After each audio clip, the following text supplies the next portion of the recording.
One of the qualities that I most admire in a friend is reliability. I had a friend in college who really exemplified this, who really stands out in my mind as reliable. His name is Andy. He's the kind of guy who would drop anything to come and help you.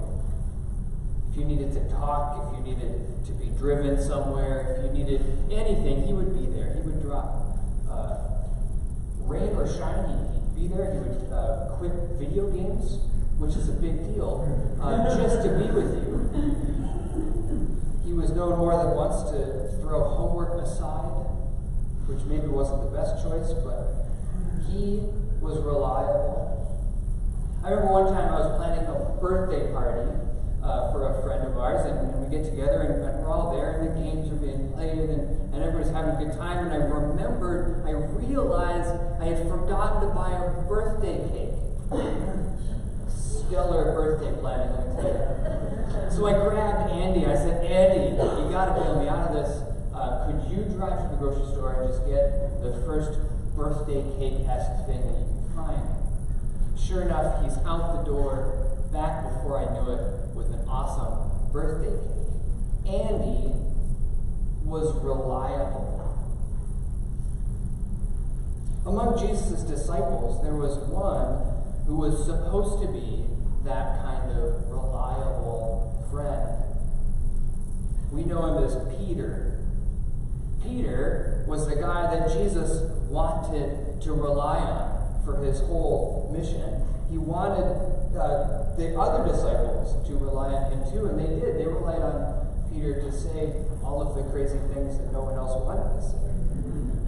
Peter was supposed to be the reliable leader of the Jesus movement. But things didn't quite work out like that. Peter failed to live up to his potential. He talked a good talk sometimes, but he didn't back it up with good actions all the time. And then, as we read this morning, under some admittedly extreme circumstances, Peter balked, and he fell short. Don't we all, though? Don't we all fall short? Don't we all sometimes say one thing and then do another? Don't we all fail to live up to our potential?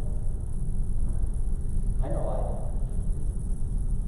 But the good news for us this morning, the good news in our text, is that even in the midst of Peter's own denial of Jesus, Jesus made a way for him to come back. Even as Peter was breaking under the weight of his hypocrisy and his failure, Jesus planted the seeds of his return to wholeness. Peter's brokenness became for him a pathway into ministry and into the rest of his life. And the same can be true for us, too. So as we look at Peter's story this morning, I invite you to take those pew Bibles and open them up to Luke 22. We're going to be reading some text together.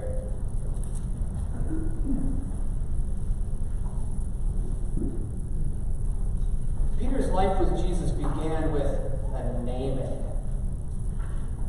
His name started out as Simon, which is a good Hebrew name, but when Jesus called Simon to drop his fisherman's nets and take up the life of a disciple, Jesus also called him to drop his former name and take up a new one.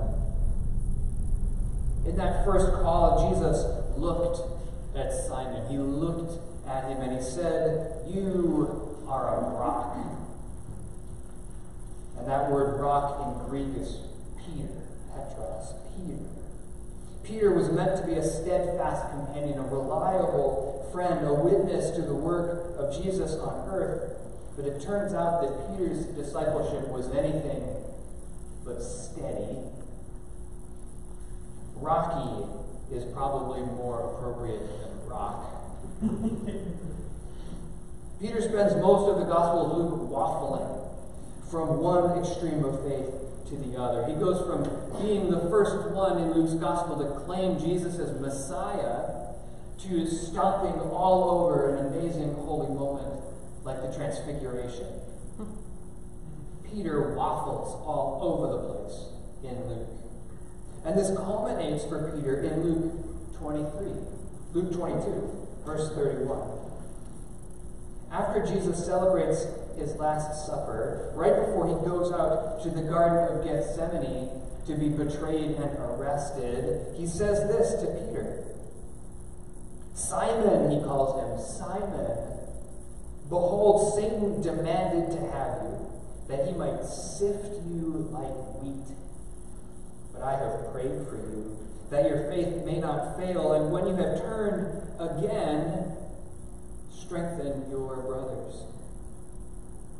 Peter said to him, Lord, I am ready to go with you both to prison and to death. Jesus said, I tell you, Peter, the rooster will not crow this day until you deny me 3 times, until you deny 3 times that you know me. And then, as we heard, just as Jesus predicted, Peter denies knowing Jesus. I do not know him, he says. I do not know him. I don't even know what you're talking about. And then when he realizes the depths of his own betrayal, disowning the man he had loved and followed for 3 years, Peter weeps and he runs. But Peter is not unique. His is not the only denial that Jesus has had to endure. In Peter's story of brokenness, we see our own condition, our own unreliability, our own faithlessness. You and I, we come here Sunday mornings. We come here and we make plans. We come to worship God, and in our worship, we say that we are under the authority of Jesus Christ. We say that we will follow the leading of the Spirit in our daily lives, but we waffle. We hedge, just like Peter did. We acknowledge Jesus with our lips, but we deny him with our lifestyles. We say it, but we don't live it. How often do we see those who are needy and yet don't meet those basic needs? How often do we see someone who's thirsty, who's hungry, who lacks basic necessities, who's imprisoned, who's hospitalized, but we do not go and serve them? How often do we say that we trust God with our futures, but quietly in the back of our minds we're hoarding money and possessions so that we might be comfortable? Too often. Too often we say we believe God and follow Jesus, but it takes no shape in our lives. Too often we are as unreliable as Peter.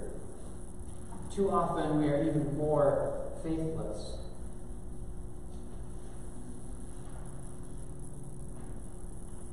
But this is not the end of the story for Peter. That's not the end of the story for us either. See, even in the midst of Peter's denials, even when everything is falling apart, even as Jesus predicts Peter's failures, Jesus is calling him back. He plants the seeds of his future ministry. We see it there in verse 32. When you have turned back, Jesus says, when you have turned back, strengthen your brothers.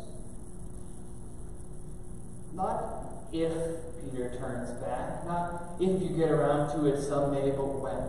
When Peter turns back. And eventually, just as Jesus predicted, Peter does turn back. That word, turn back, again, it shows up one other time in the Gospels, later on in the Gospel of John. After that meal that Jesus has on the beach, when Jesus asks Peter 3 times, do you love me? Do you love me? Do you love me? Peter turns back to the other disciples. When you turn back, Peter, strengthen your brothers. And then in verse 61, After the denial, the Lord Jesus himself turns to Peter and he looks at him. That word looks shows up one other time. When Jesus looks at Peter, when he calls him as a disciple the very first time. With one look, Jesus calls Peter back to discipleship. Even as Peter falls, Jesus reaches out to him again. Even as he sets his feet back on the path of discipleship, with a clear goal in mind: strengthen your brothers. What is it that qualified Peter to minister to his fellow disciples? What is it about Peter that made him the one to strengthen his brothers? It was his brokenness. Peter followed Jesus further than any of the other 12 disciples. None of the rest of them came to the courtyard. They scattered. They fell away. Peter followed Jesus further, but he fell much further too. It is precisely out of this brokenness that he is called to minister, called to strengthen those brothers who fled.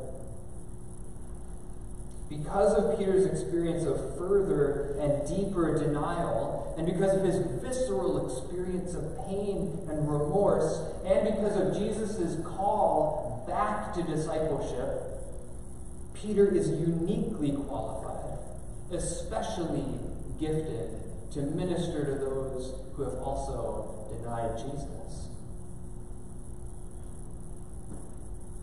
We all have our own moments of denying Christ.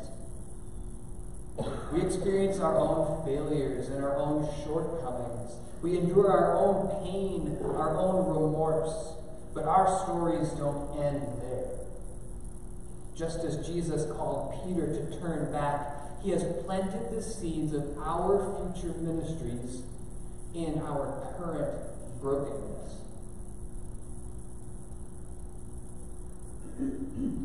Where are you broken? That's where God has been strong and where he has built you back up. Perhaps you walk through recovery from an addiction. Perhaps you know intimately the struggles of losing a job or losing a loved one. Maybe you've come through anxiety and depression.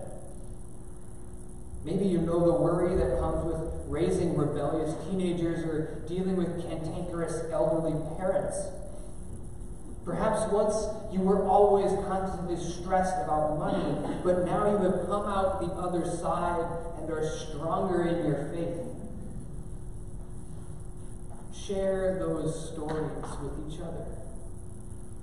Share your brokenness with each other.